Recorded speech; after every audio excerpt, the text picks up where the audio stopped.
Run the Length, an accelerated gameplay commentary series covering Marvel Crisis Protocol. The matchup today is Ghostier, aka Nate Horn, playing A-Force, versus my spider foes. A-Force is the new and shiny thing in Marvel, and at the time we recorded this, we're not certain what the meta lists will be, but we've given it our best shot. I am playing the red-headed stepchild of the Marvel Crisis Protocol family, the Spider Foes. The list I am playing was originally concepted by Lexa White. They had the clever idea to play a Thanos-based Spider Foes roster due to their ability to abuse extra dice. I go into more detail on the list in the most recent episode of Alfredo Size 3 Taco Truck, a Marvel Crisis Protocol podcast, link in the description. Nate wins priority and chooses to select secures. Nate picks Demons Downtown. I pick Alien Ship. Nate sets the point level at 19. A-Force really like the central secures, and my Spider Foes list is playing pure attrition, so I want the extract to be as dead as possible. Nate's roster is She-Hulk, Angela, Captain Marvel, 2-Point Widow, and Okoye. Nate's tactics cards are Medpack, Field Dressing, Special Delivery, Stalwart Determination, and Disarm. My roster is Green Goblin, Dr. Octopus, Venom, Thanos, Mind Gem, and Soul Gem. My tactics cards are Lethal Protector, No Matter the Cost, Brace for Impact, Medpack, and Climbing Gear. Here is deployment and terrain sizes. Nate activates Widow and moves to the far rubble pile and fails to find the core. I activate Doc Ock and move behind the statue. Nate activates Okoye and moves her to hold his demon portal. I activate Venom and double walk him behind the tree. Nate activates Captain Marvel and walks her just outside of range 4 of Venom. Nate is worried about Venom going first and web-blinding Captain Marvel in and killing her. I activate Goblin and double walk to be within range 4 of Okoye. Nate activates Angela and plays Special Delivery. He moves Angela and places She-Hulk next to her. She-Hulk is just out of range of Venom, so she attacks Goblin. The attack does 3 damage and slows Goblin. Angela attacks Venom with Blades of Ichor and does 5 damage. Angela is out of range of Venom's counterattack and chooses not to use her pursuit trigger. I activate Thanos and walk behind Venom and Goblin. He uses Cosmic Blast unmodified on She-Hulk. He does 1 damage. Nate uses the A-Force leadership to give 1 power to She-Hulk. This is a mistake by us. She cannot use the leadership on herself. She then aggressives forward. Goblin uses Trick or Treat to throw the tree at She-Hulk, dealing 2 damage. The A-Force leadership hands Captain Marvel a power. Thanos uses the Mind Gem to move She-Hulk away, then uses Cosmic Portal to place her farther away. Nate activates She-Hulk and walks up to Goblin and strikes him. She adds 3 dice with superior weight training. She dazes Goblin. She then throws the Mausoleum at Doc Ock. I play Brace for Impact. This ends the turn. Hey guys, I cut the mid-roll ad because I wanted to take a quick moment to talk to you about my Patreon. I just relaunched it, and there are some pretty cool MCP-compatible status effect tokens available. They're designed by Dano Amanetti and Nick Mecha. Token status patrons in January will receive 6 of this Incinerate token. Each month, there's going to be a new token, and they're all just as cool as this one. If these tokens aren't your style, there are a bunch of perks for being on the inside track as well. Thanks again, guys. Back to the video. Nate scores 1 point from Demons Downtown. Score is now 1-0. Demons Downtown gives Okoye Incinerate. I activate Goblin and play Medpack on Venom. He does a physical Night of the Goblin to She-Hulk, dealing 4 damage, and tries to put Poison and Incinerate on her, but she's immune to poison. The A-Force leadership puts 1 power on Captain Marvel. Goblin does a physical Pumpkin Bombs attack and boosts the attack with Thanos, dealing 6 damage. The A-Force leadership gives Angela 1 power. Goblin uses Glider Ram to throw himself into She-Hulk, dealing 4 damage. The A-Force leadership gives 1 power to Angela. Nate activates She-Hulk. She uses Medpack on herself. She-Hulk attacks Goblin using Sensational Uppercut and Superior Weight Training. I consider playing Lethal Protector here, but I decide to see if Goblin lives through the first attack so that I don't end up giving She-Hulk free attacks. The attack does 4 damage, leaving Goblin on 1. She-Hulk throws Goblin into Venom, dealing 4 to Venom.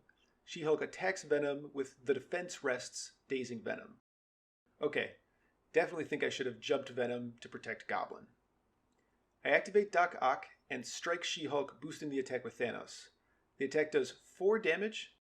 Ock gets an extra power from Scientific Hubris, and the A-Force leadership gives Captain Marvel a power. Ock strikes She-Hulk again, doing 3 damage and dazing She-Hulk. Nate activates Black Widow and looks for the alien ship. She fails to find the core. I pass. Nate activates Okoye. She walks to the middle point, searches for the core, and fails to find it. She heads back to the far left point. I pass again. Nate activates Captain Marvel and walks toward the middle of the board so that she's within 4 of Thanos. She attacks Thanos with an energy blast, doing 4 damage. I activate Thanos and use Cosmic Portal on Captain Marvel. He then Mind Gems her closer. Thanos attacks her with his strike and does 4 damage. He hit the wild, so he also throws her into Angela. The A-Force leadership triggers twice and gives 2 power to Angela. This again is a mistake by us. The A-Force power is once per turn per character. Angela takes 2 damage from Marvel being thrown into her and uses the leadership to give 1 power to Black Widow. Thanos uses Cosmic Blast on Captain Marvel and spends 3 power for 3 extra dice. Marvel blocks the attack but takes the slow from the wild trigger. Nate activates Angela and attacks Thanos with Blades of Icor. The attack does no damage and Nate misses the pursuit trigger. He attacks Thanos again, doing 1 damage. This ends the turn. Nate scores 1 point from Demons Downtown. Score is now 2-0. I activate Venom and use Web Snare on Marvel. I use Web Snare on Angela. Venom throws Marvel into Angela. Angela and Marvel each take 1 damage. This dazes Marvel. Venom attacks Angela with Symbiote Tendrils and Thanos boosts it. Angela blocks all of it and takes bleed. Venom attacks again, dealing 4 damage, dazing Angela. Nate activates Widow and she tries to find the core but fails. I activate Doc Ock and walk to the middle of the board and search for the core. He doesn't find it. He walks again to the other side of the point and throws a tombstone at Okoye, dealing 1 damage. Nate activates Okoye. She walks over to the point, looks for the core. She fails to find the core. She walks back. I activate Thanos and play Climbing Gear to get within range 4 of Black Widow. He uses Cosmic Portal to move Widow over the sarcophagus and attacks her, dealing 2 damage, throwing her into the terrain. Black Widow counterstrikes, dealing no damage. Thanos attacks again, dazing Black Widow. This ends the turn. Nate scores 1 point from Demons Downtown, and I score 1 point from Demons Downtown. The score is now 3-1. Doc Ock becomes incinerated. Nate activates Angela and plays Disarm with Captain Marvel into Angela, reducing Venom's attack dice by 2. Angela attacks Thanos with a Heaven's Wrath. I play Lethal Protector, and Venom jumps next to Thanos to take the attack. Angela doesn't hit the cleave and does 3 damage to Venom. Venom counterattacks with We Are Venom. Thanos boosts the attack, bringing the attack up to 9 dice after the disarm. Venom does 2 damage and heals 2. Angela throws the sarcophagus at Thanos, dealing 2 damage, leaving Thanos on 1. Angela attacks Thanos with Heaven's Wrath, dealing 1 damage and dazing Thanos. Angela uses Angelic Assassin to advance short and make another attack. She attacks Doc Ock and does 3 damage. Angela looks for the alien core and finds it. I activate Ock and strike Angela, dealing 2 damage. Ock uses laser arms on Angela and does 3 damage, KOing Angela.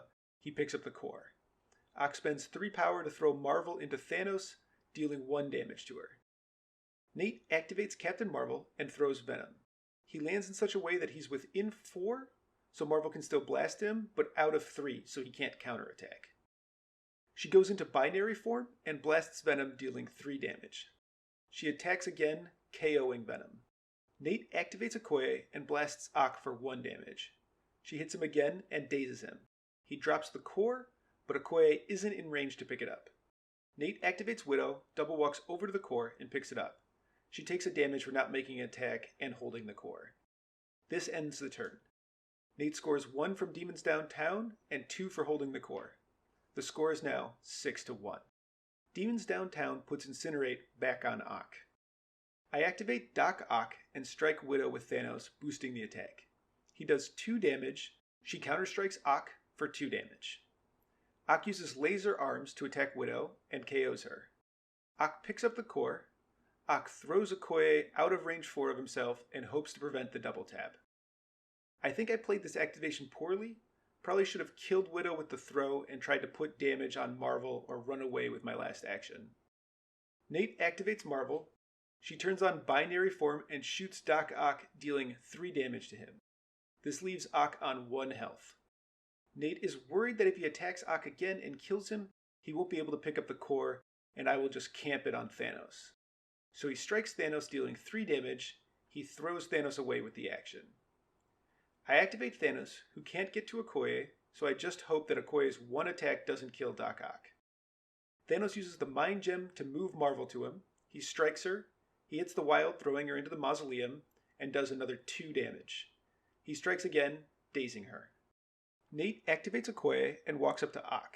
She uses Vibranium Spear Thrust against him, dealing 1 damage, KOing Ock. She picks up the core. Realizing I can't win, I concede. This list is pretty brand new to me at the time of playing it, and I made a ton of mistakes. I didn't remember to use the leadership until Goblin had died. I also never took power using the Soul Gem. I think I also played Lethal Protector pretty poorly. On the A-Force side of things, I think it's clear that their leadership is very strong. Take, for example, the moment where Marvel gets thrown into Angela from Thanos' Wild Trigger. That 1 attack I made generated 3 extra power for my opponent. I think its power generation over the course of the game will rival Cabal. But what did you think about the game? Are you excited to play A-Force? Are their spider foes still bad? Let me know in the comments. If you're new here, secure that subscribe button. I'm Vincent Curkov, and this has been Run the Length.